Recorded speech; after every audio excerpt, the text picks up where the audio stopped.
It's time for the Game Show Fans Podcast with Josh and Danny.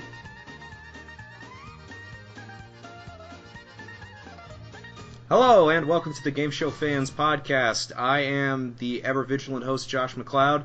Today with me, as always, is my compatriot, Danny Lewis. And sitting next to him is the great semi-regular on our podcast. This is X Factor Gaming. And we have a special guest for today's podcast. Why don't you introduce yourself? Andre Gabutusen. And today we're going to be talking about game show themed video games. Yeah, so who wants to talk first? I'll go first since I went last time, unless someone else wants to. Whatever happened to the magical number generator? It died a slow and painful death at the hands of Gary Busey. Anyway. Oh, wow. Oh, no, there it is. Right now, there we go. The magic number generator has given us a number. And that number is... I'm recording a podcast right now. Okay, thank you. I'm reporting a... Wait a minute, that's not a number. And watch your language. Oh, my God. So, I guess Language. This is a family show. Yeah, well, now we gotta bleep that. I hope you're happy. I'm talking about my personal favorite game show-themed video game, the Who Wants to Be a Millionaire games. Did anybody have any of the original ones for PlayStation or PC back in the 90s? Does the Tiger Electronic handheld count? I still have that one. Yeah, somewhere. sure, why not? How did that one... Did that one come with little cards, or did that one have... No, it came with a question book. Oh, okay. That I've lost since then. Let's see, I have that one, I have Wheel of Fortune, and I have Jeopardy somewhere. But not Wheel of Fortune. I do actually have the Wheel of Fortune, Hollywood Squares, Jeopardy, and the Millionaire one. My Millionaire one actually got stolen. I still have the other three. I remember the Price is Right one came with little cards for the value of the prices of the objects. I can't imagine how a Price is Right handheld would work. Now, wait a second. You said your copy got stolen? Yes. Yeah, explain this. I feel like there's more to that story. I think, if I remember correctly, I was in band in high school. We were on a football trip or something. I let somebody else play it. They never gave it back. Oh, so it was gifted without intent of return in that instance. Same thing. Yeah, but yeah. I told them to give it back, and they never did. I got the book back, but I didn't get the game back.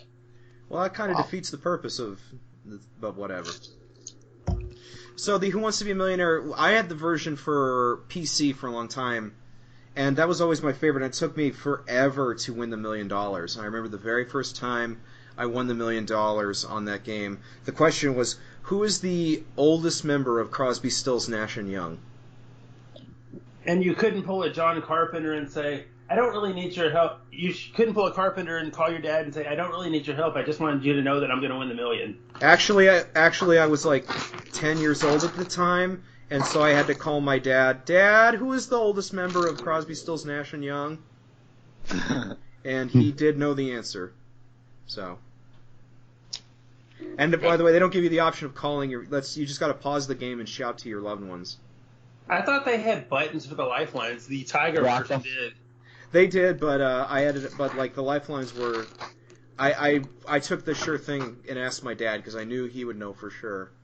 The lifelines on the game versions are kind of useless. Yeah, on the recent ones now, especially because I think they're just based on like a random guess. Like I have the version that Ludia put out for Wii and for the DS, and I have the DS version. Anytime you ask the audience or phone a friend, it literally says the same thing every time. I don't know. I think it's, and then it gives you the letter answer, but not the actual word itself. On the original one, they actually would ask the question to the person on the phone, and they would give you some kind of guess that they legitimately thought it was. I think the only useful lifeline there was the ask the audience, and that was even a 50-50. But they polled for those games, they actually polled an audience, or polled some group to see. Yeah, they had to vote it, too. Yeah, they actually did poll an audience for the games. I don't know if... obviously it wasn't polled when you asked the question, it was polled in advance, but still, that was a little bit more useful than what they did on the later games. And there was useful lifeline. I remember back when I was younger, there was in the Lion King version, it's a millionaire. It's basically a parody of Millionaire, like King of the Jungle. Oh, didn't Meredith Vieira host that? Yes, she did. She did. I need to see that. I never had that DVD. so I need to see that. Lion King. The movie is called Lion King 1.5. I know. Special edition. Regis hosted the versions for PC and PlayStation, so. Yeah, that. But he didn't ask the questions. You had to read them, which takes effort. So I was a little angry about that. Wow. Regis was probably tired of reading the questions on the show. Exactly.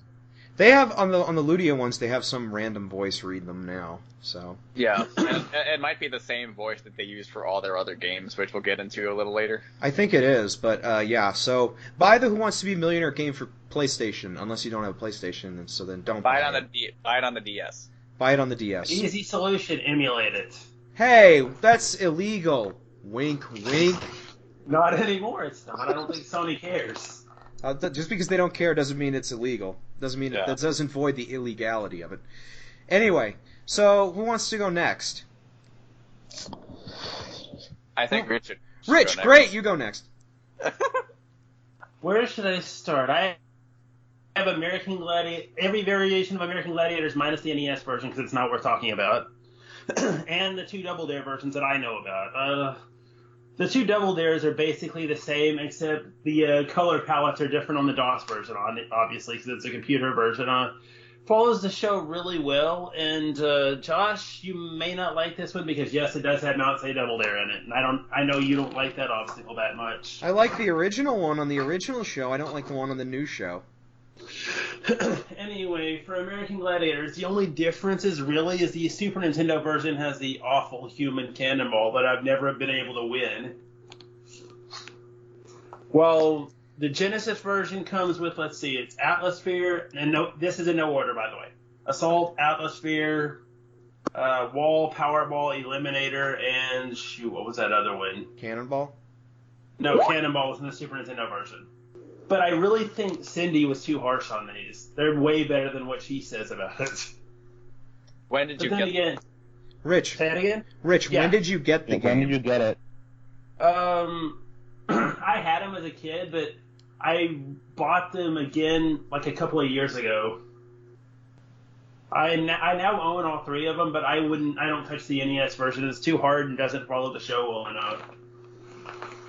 Is that one where do you have to beat like all the events in order to get to the Eliminator? Yes. The NES one's like a gauntlet of events. And the NES version has 4 different levels. So it's like the events get harder as you progress in level.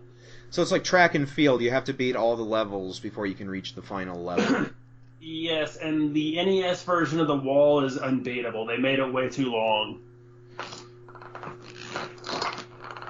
If anybody's ever seen To the Eliminator without a password, I have to see this. Watch. I don't know if it was was it? Yeah, I think it was the NES version. Did you ever see Game Show Reviewer do a live play of the game? He did is that the same guy that does the Sarah Sideshow stuff? Yeah, he did a live play last year, and I think he made it through the wall. I need to know how to do that. I wouldn't bother unless you have like a joystick or something, because you have to use the D-pad to climb. The NES Advantage, or whatever that controller they put out was. I think I have one of those actually. I thought the Advantage was the Turbo Stick. Maybe. I know there was. No, that's the NES. The NES Max is the Turbo Stick. The Advantage is the joystick. The one with the little switches that help you. What do you call those things? The switches that rapid fire. Thank you, rapid switches. So where you press it once and it thinks you pressed it a bunch of times. Yeah. I would say on the whole the PC version of Double Dare is better, but if I can add one, I'd like to also talk about a DOS game that could have been picked up by. There's a show by the name of Combination Lock that was almost brought to television by John Ricci. I had it as a kid. Oh, I think I saw that. That game is actually really fun to play. I need to look for that. It's on every Abandonware site now, but you'll need DOSBox to emulate it. Wow, we're just waiting for the lawsuits to come in, aren't we? Encouraging emulation. Oh yeah. So, Rich, anything else left to say on your games? Other than Combination Lock being your generic trivia game, not really. Okay then. I guess that leaves you, Dan. Yeah. All right. me and Jake are gonna cover 3 different Ludia game show games that all came out around the same time period. The first one we're gonna cover is a game that I have posted many gameplays of my own on my YouTube channel, Press Your Luck, 2010 edition. Because it doesn't have the right theme. Right. Well, it has the pilot theme, not the official theme. The show's coming back, from what I understand. That's true. The pilot theme is so reversed. It's the worst? No, reversed. That sounded reversed. Oh, okay. I see what you mean. Yeah. Well, it's an actual track that you can get like from a production music library. You can get it for like 30 cents, and you can use it. It's like royalty-free music. And then they made a version based on it for the actual show. Yeah, I think the actual song is called Flash, I think.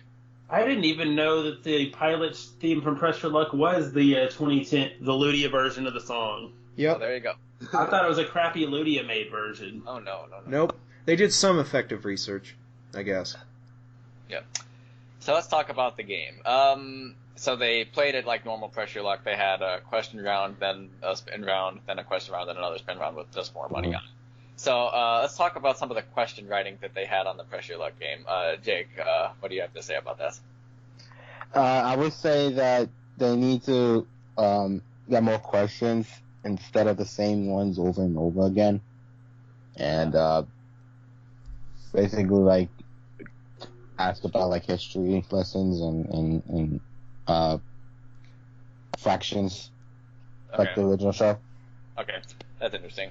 Yeah, some of the questions on this game, they vary from either really easy to really obscure or dumb. Because one of the questions, one of the questions was, what number should come next in the sequence? 1, 2, 3, 4, blank. And like... Pi! 8. And another one of the questions was, which animal provides us the milk that we drink? And let's take a look at... I have some pictures of these questions pulled up here. I'm going to read them off. Okay, go ahead. Which animal provides us the What kind of question is that? Here are the choices: great white shark, marbled murrelet, or cow, or eastern bluebird. Now, I'm looking at these questions from Wii Viewer's video that he did of this game back in 2009. He did a very good review of it. Do you know what a marbled murrelet is? Yeah. I'm going to leave my comments at the door, seriously. Rich, do you know what a marbled murrelet is? I've never heard that term in my life. It's basically it's like a waterfowl. It's kind of like a duck. Yes. My only question was, how would you get milk from a shark? But come to think of it, I don't want to know. Fingerless farmers. Are sharks mammals? Sharks aren't even mammals. They're fish. No. What about a baby shark? Don't sing the song, please. What other questions are there? I know there are more. Are there other like super easy questions? Other super. Hold on. One of them was in which capital city was the Tower Bridge erected? But that's not really. That's not too easy. I don't know the answer to that. I don't know. What are the choices? Well, at least that's a reasonable question. But wait, here's another stupid one. If there are 4 pretzels in a bag and you need 20 pretzels, how many bags should you get? Why would you? What's 20 divided by 4? I don't know. 5. Yeah, it's 5. Yeah, good job, Rich. Anyway, and Patricia Heaton might have trouble with that question. Yeah. Yeah. Roasted. Okay. But so more about the questions. You as you progress through the game, your computer for the first like 10 games or so, your computer players are very stupid and won't get any of the questions right. But by the time you get to the 19th or 20th game, they're very smart. So I don't know if that's flawed or I don't know. Leave that. Do whatever. Or what they've been taking. Yeah. Oh, By the time you get to the 20th game in your run, they become really smart. If you watch the games 1 through 8 of Press Your Luck that I have posted on my YouTube channel, you should know. Mm. Did they get really lucky when it gets to the thing? Did they figure out the way to cheat? Oh, do we want to go to the big board? Oh, yeah. Okay, let's talk about. Do they larcenize the board, basically? Well, let's see. Let him talk about it, and you'll see. So after the first question round, we go to the big board round, which the graphics for the board round aren't bad, but one of the major flaws with the Press Your Luck Wii game board is they only have one prize on it. You have a lot of cash. You have $700, $1,250, $500 on a spin. They put an add a 1 there, which is good. But the only prize you have in this entire game is a trip, and its image is an airplane. What? And in round 1, you land on the square, and the announcer, who is the same announcer for a few other games from Ludia, he says, "You won a trip, a value of $3,000, but it's worth $4,000 round two." And every trip costs the same thing.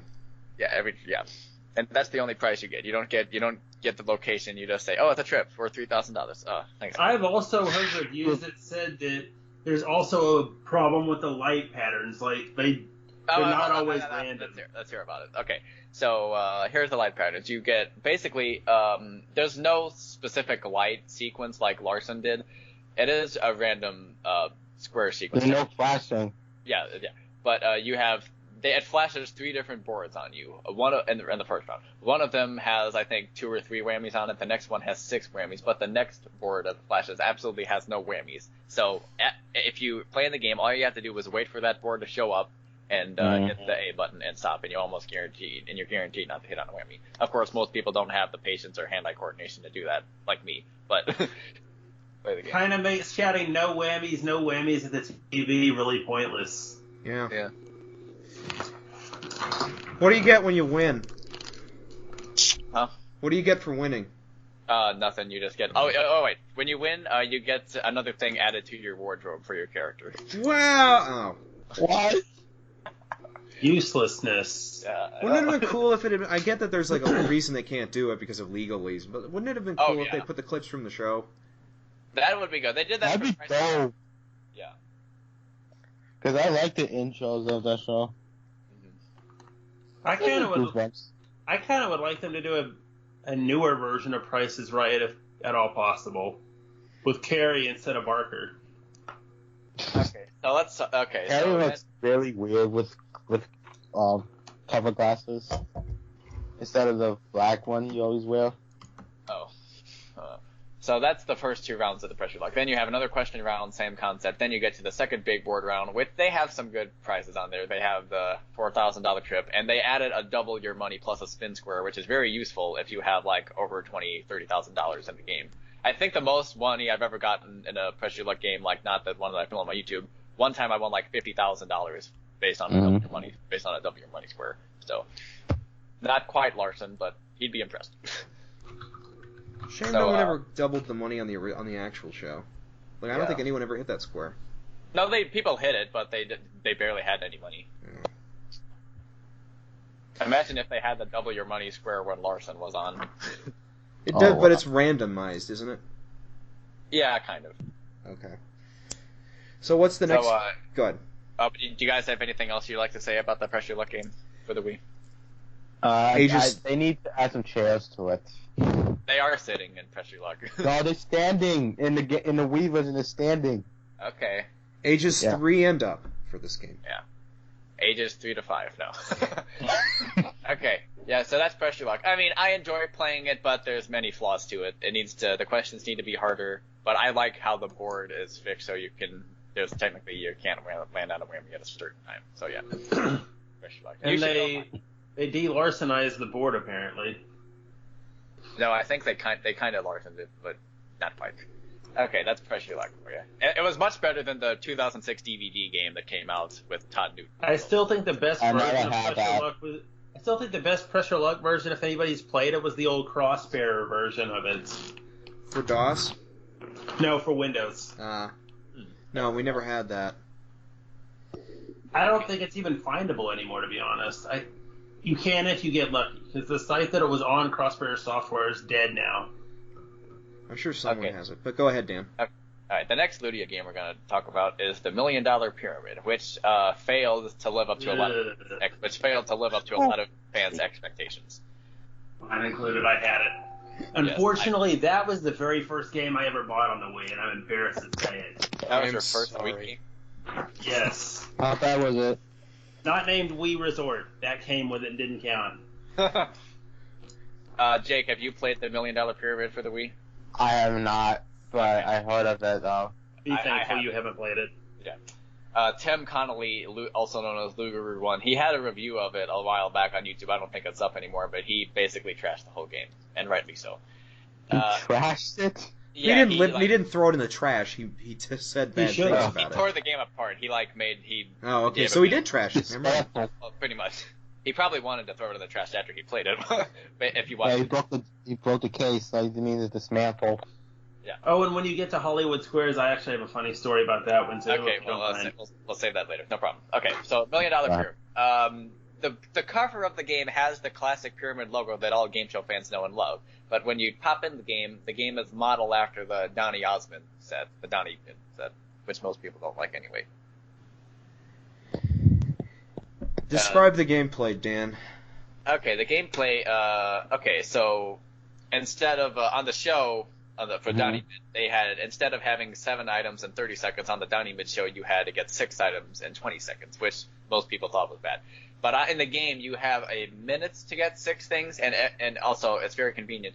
So you get a category, and you get to play with a fake celebrity the game is created for you. Oh God.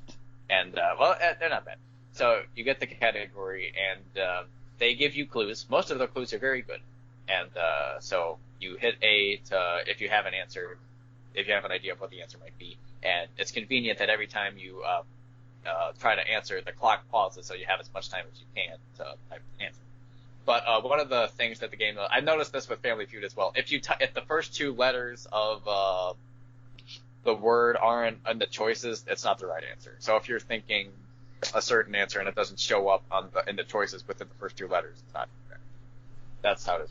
So yeah, you get the 6 things in 60 seconds of the game, and it's the same. It goes the same with Press Your Luck in terms that your computer opponents are very stupid at the beginning, but somehow get very smart towards the end. It's text clues only, isn't it? Yeah, it's text clues. Yeah, you don't have. Why would somebody do that? Well, that's not. I mean, that's more convenient on the game makers than having someone say it. But I don't know. Lame. Oh, by the way, if you guys have DL No Deal, please do not play that game because the graphics look really, really bad. We'll talk about that in another episode. Don't fuck Okay. So yeah, $1 Million Pyramid made after the Donny Mid set. The bonus round isn't really exciting. But I noticed one of Tim Connolly's issues with this game is that you get so in the game you complete a round, after the game. Yeah. I can't even talk. So you have the most points. You go to the winner's circle, which is the same concept. And for winning one winner's circle, you win $1 million. And one of Tim's biggest issues was that you really didn't have a pot of gold to chase after. Like on the show, there would be a tournament to see who would really win $100,000. So it's not like you would win $100,000 willy-nilly for winning one game, as it is in a pyramid game on the Wii. Yeah. So my opinion of the $1 Million Pyramid, it's not great, but I liked it better than Tim did. What do you guys think? I didn't. Go ahead, Rich. It's complete butt. Yeah, I never. Well, I guess I should shut up because I never played it. But I'm just looking at it from what it is and looking at the gameplay of it. It does look like I don't like that you can just basically cheat your way to win. It looks so boring. You take a very exciting game and you make it super boring. It is boring. I will say that. Yeah. Oh. All right. Speaking of boring, the third and last Ludia game we're going to talk about is Hollywood Squares. Rich, tell that story you wanted to tell earlier. Basically, that was one of the first 3 games I got, but the first copy I got of it, I couldn't figure out how to make the stupid thing work. Turns out Best Buy sold me a defective copy. I had to go back and get one that actually works. And the bad part is, I don't have a Best Buy here. I had to drive 90 miles just to take the thing back. Not worth the wait. Go ahead, It Dan. wasn't worth the wait. That game stunk anyway. God I damn it. sold it about a couple of weeks later. You sold your own copy? Yes. Lucky. It wasn't stolen? No. I wish it had. That's the one I wish Oh, it had God. stolen. No, they stole it and then they put it back because the thieves didn't like Hollywood Squares either. Josh, have you played this version? I never played it. I've only seen the Wii Viewer review of it. Alright, how about you, Jake? Jake, did you play Hollywood Squares for the I never played that. Sorry, I was too busy. Okay. Well, I played it, so I can talk about it. Talk about how it works. So, in the game, they give you 4 different celebrities to play through each week. The first week, you play through 5 shows. The first week it's Brad Garrett, then it's Kathy Griffin, then it's Martin Mull, and then it's Jeffrey Tambor. That order could be wrong, but those are the 4 celebrities that they got for the show. And every time that celebrity would be in the center square. And when you click on the center square, a clip of them from the show, you would have a question from the show, and you would agree or disagree based on that, which is pretty. But for all the other celebrities, they're just people with only one first name, like there's Richard, people named Kurt, Donna, Blake, named whatever. And, I remember Bert. He was super famous. Yeah. I'm surprised they got him for the game. And here's another time where Ludia's question writing laziness is shown in pure here. Let's see. Some of the questions, like Press Your Luck, the questions are either really easy or really dumb, or really obscure or difficult. Have you guys ever watched the Game Grumps? I saw one of their Okay. first videos I saw them when they first came out, and I was like, wow, this sucks. This will go nowhere. Shows you what I know. Yeah. But Game Grumps had several very hilarious gameplays of Hollywood Squares for the Wii. I recommend you check them out. I might put a link to it below. But some of the questions that they had on their let's take a look. Some of these are pretty dumb. Okay, what is added to make a dish Parmigiana style? Motor The oil? The answer is Parmesan cheese. But here's where it really gets bad. What? The bluffs, the lies that the celebrities tell to get the contestants to believe them. The bluff for this question, the guy said beans. And I'm like, beans aren't Parmesan. No, beans, you know the rest. That's con arroz, or frijoles. Everyone knows that. Well, beans, you know the rest. Another bad question was, what type of animal is a tarantula? Who writes these questions? That was my. I know. The answer is arachnid, but the bluff answer was mammal. Names- Video games got the worst questions. I tell you Oh, that much. okay. Here's a really stupid one. What Oh, does the rating E stand for when a video game is playable for all ages? Evisceration? In some cases, yes. The bluff answer was elephant. So yeah, Again, kidding hey, me. who is right? Is Mark Goodson writing these bluffs? no. You Elef- probably think he was. As we all know, it's elephant 10 plus, T-bolt square, No, T is. No, actually, T is Tyrannosaurus. mandible joint, What? and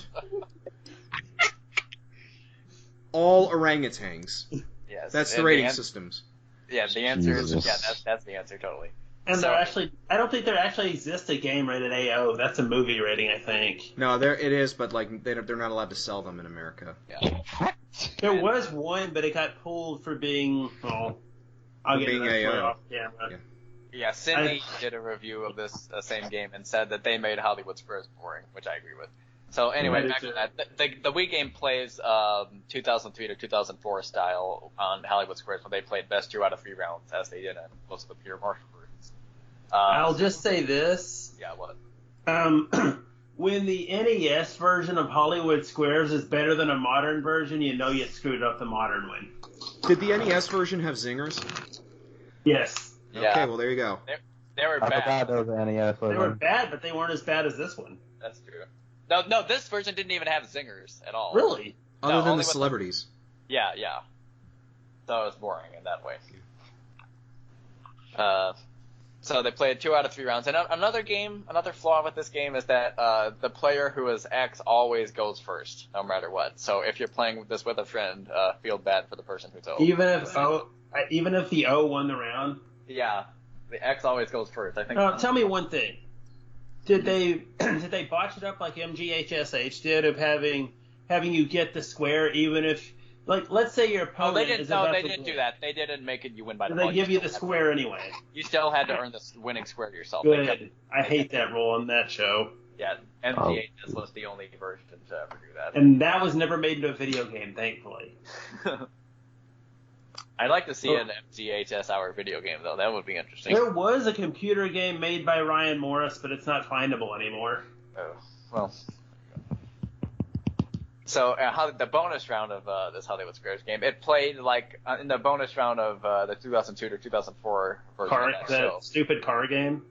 Yeah, it was the card game. Well, no, The this time key they just game? had a Oh save. yeah, I remember It was that the one. key game. Yeah, it was the key game. Mm. And in the video game, you just had the save. On the show, you would one day you play for a save, one day you play for a car. But on the show, I think it was like basically, 1998 version, like when you Yeah, pick a it star, you wasn't get the.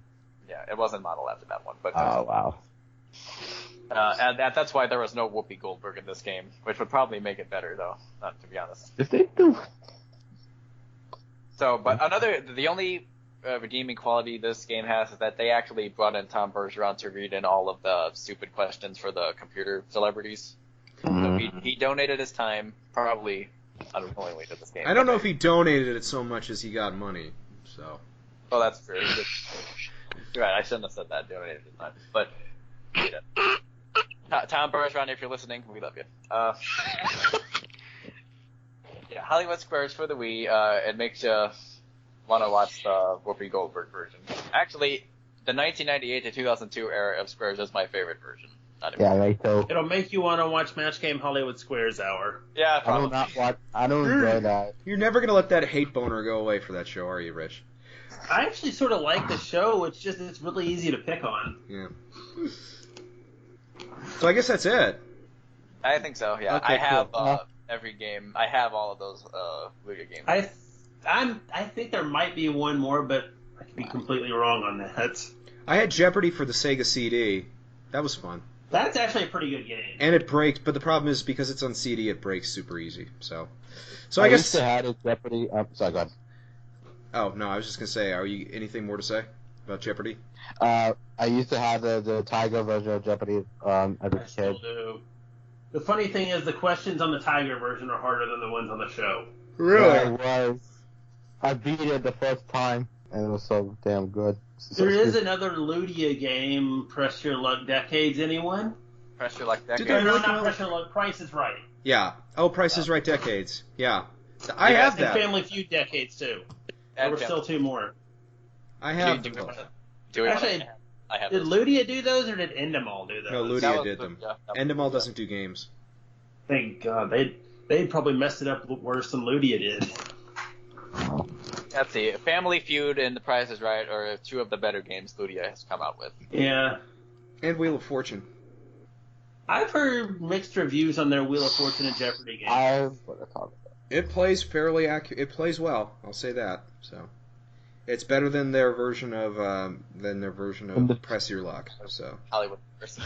yeah. And And the- Hollywood Squares. Oh, So I guess that's it for this episode. Alrighty. Any last words? If you guys would like to submit ideas for the podcast, just leave it in the comments below. Yeah. And if you want to order CD cassette copies, just look for my phone number. Okay. And never, don't forget to drop a like too. and Yeah. also destroy any Ludia game you have. That's not Richard- Prices. That's That's not Price is Right or Wheel of Fortune, Jeopardy, Price, or what was the other one? The other Decades, the Family Feud. Feud, yeah. So that's it. Until next time, remember, it's hard to see the end when you're beginning.